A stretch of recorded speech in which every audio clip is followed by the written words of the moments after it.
getting destroyed by your biggest rivals, by a player who literally rejected you in the summer. It doesn't get much more Tottenham than that. Arsenal 4, Tottenham 1, and Tottenham barely managed a shot. 0.07 XG. That's not football. That's a rounding error. Thomas Frank's trying to process what he just saw.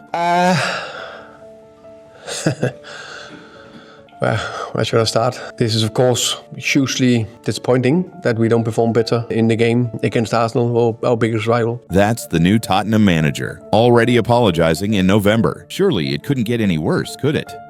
PSG 5, Tottenham 3. They've now lost 4 of their last 6. Their attack looks lost, their midfield confused, and their defense has gone from solid to letting in goals for fun. Just a few months ago, Spurs were supposed to be reborn, new manager bounce, fresh system, a Europa League trophy finally in the cabinet after Ange's dramatic exit. And yet, here we are, mid-table again. It's actually sad, man, because for a club that just won a European trophy 6 months ago, you'd expect momentum, excitement, maybe even belief. Instead, Spurs are right back where they always end up, confused, inconsistent, and slightly embarrassing. After finishing 17th last season, everyone assumed the Ange Postecoglou experiment was over. Thomas Frank came in, and everyone said, right, fresh start, new system, new ideas. Except 12 games in, it's starting to feel like the same movie again. Look at the results, they've been all over the place. A bright 3-0 opening win over Burnley, then immediately losing at home to Bournemouth, a shockaway victory against Manchester City that had people believing again, followed by a 1-0 home defeat to Chelsea, 4-1 demolition in the North London derby, and that wild 5-3 collapse against PSG where they blew 2 leads. In between, they've had those weirdly Tottenham moments, battering Copenhagen 4-0 in the Champions League, drawing 2-2 with Manchester United in the league, and getting knocked out of the Carabao Cup by Newcastle with barely a whimper. It's like this team's allergic to consistency. They sit 9th with 18 points, and technically they're only 3 points off 4th. But it doesn't feel close, because every time Spurs take a step forward, they find a way to trip over their own shoelaces. Frank called that defeat extremely painful. No kidding, because for all the talk of new eras and rebuilds, the truth is simple. Tottenham never really move on. They just reset the pain. When Tottenham announced Thomas Frank as their new manager in the summer of 2025, the reaction was mixed. Some fans wanted a big name. Others wanted another idealist. What they got was something in between, a pragmatist with a plan. Frank's job wasn't to reinvent Tottenham, it was to stabilize them, because despite that miraculous Europa League win in Bilbao, everyone at the club knew what the real story was. A 17th place finish, a squad emotionally drained and tactically confused, a fan base that had just experienced euphoria and humiliation in the same month. Tottenham weren't starting from scratch, they were starting from burnout. And, to his credit, Thomas Frank didn't promise miracles. No flashy slogans, no trust the process. He came in quietly, assessed the wreckage, and began trying to rebuild from the inside out. The first thing he changed was the tempo. Gone were the reckless fullbacks bombing into midfield. Gone was the high line that left them one through ball away from disaster. Frank brought calm, structure, order. It wasn't always exciting, but after Ange, boring started to feel like progress. The results, though, have been typically Tottenham. Moments of promise, followed by moments of pure confusion. Their Champions League campaign started reassuring, unbeaten in their first 4 games, but the 5-3 meltdown against PSG showed the same inconsistency leaking into Europe too. But in the league, it's been a tug of war with their own identity. One week they're sharp, controlled, clinical, like in the 3-0 win over Everton. The next, they're folding under pressure, like that 4-1 demolition at the Emirates. That performance wasn't just bad, it was symbolic. Arsenal confident and ruthless. Spurs passive and lost. It's the kind of defeat that reminds everyone how far apart these two clubs still are. No matter how painful it is to admit, definitely 6 years down the line, we are 4 months down the line. But even with that, I was still expecting much more from us today. You could see it in his face, the disbelief that his team, full of internationals and European champions, had produced 0.07 expected goals, the lowest in the Premier League this season. The kind of number that says less about tactics and more about mentality. You can feel it in the way heads drop after conceding a goal, in the way games seem to slip away without a fight. This is no longer about formations or possession stats. It's about a club that's forgotten what it means to believe. When Thomas Frank came in, he wasn't inheriting a blank canvas. He was inheriting the emotional rubble of years of chaos. Ange left behind a divided dressing room, players burned out from high-pressing football, confused by rapid tactical shifts, and burdened by expectation. And though the Europa League triumph in Bilbao gave fans a rare taste of silverware, it also papered over cracks that were already widening. Now, those cracks have split wide open. The lack of response, as if the fight, the anger, the pride that used to define this club had drained away. Even Guglielmo Vicario,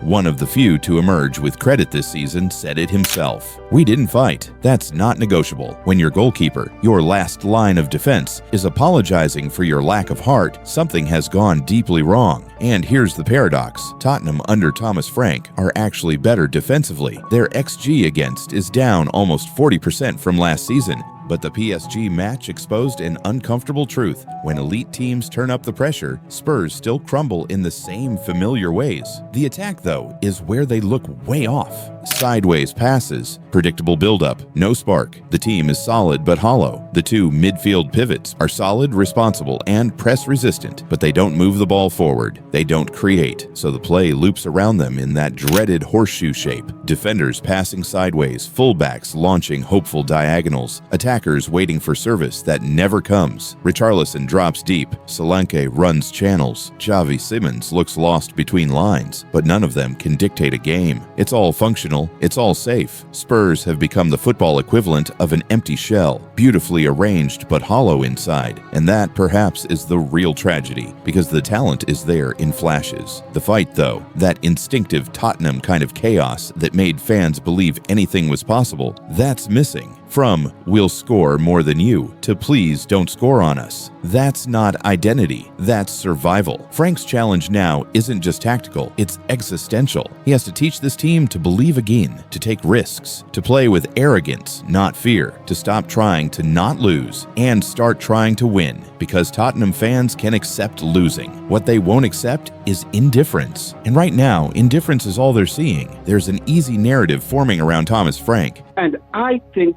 Thomas Frank is way out of his depth. Okay, I think he's way out of his depth.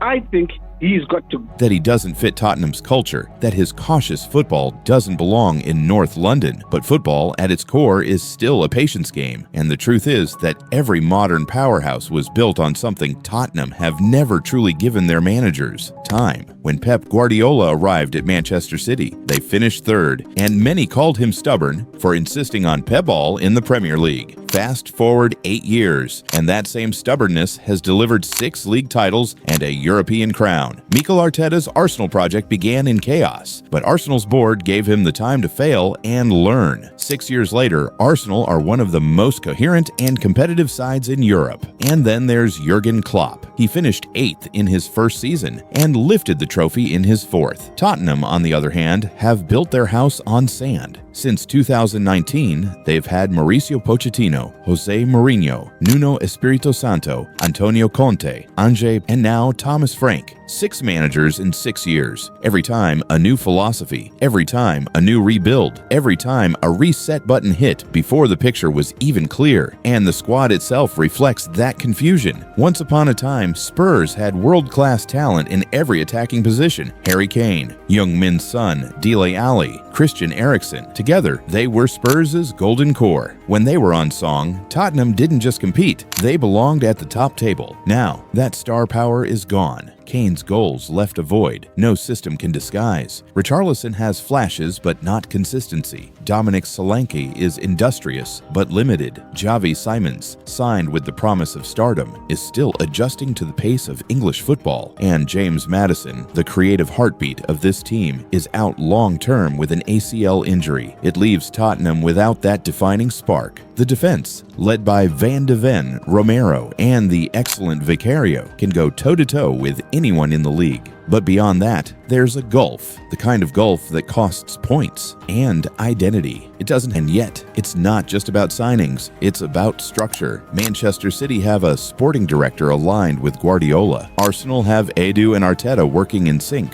Liverpool had Michael Edwards building Klopp's machine in the background. Tottenham, they've often seemed reactive, chasing moments, not building eras. So yes, Frank has questions to answer. The football needs evolution, not excuses. But it's also true that no manager, not Pep, not Klopp, not even Pochettino, can build something lasting if every season starts from scratch. At some point, Tottenham have to decide, are they chasing miracles or building something real?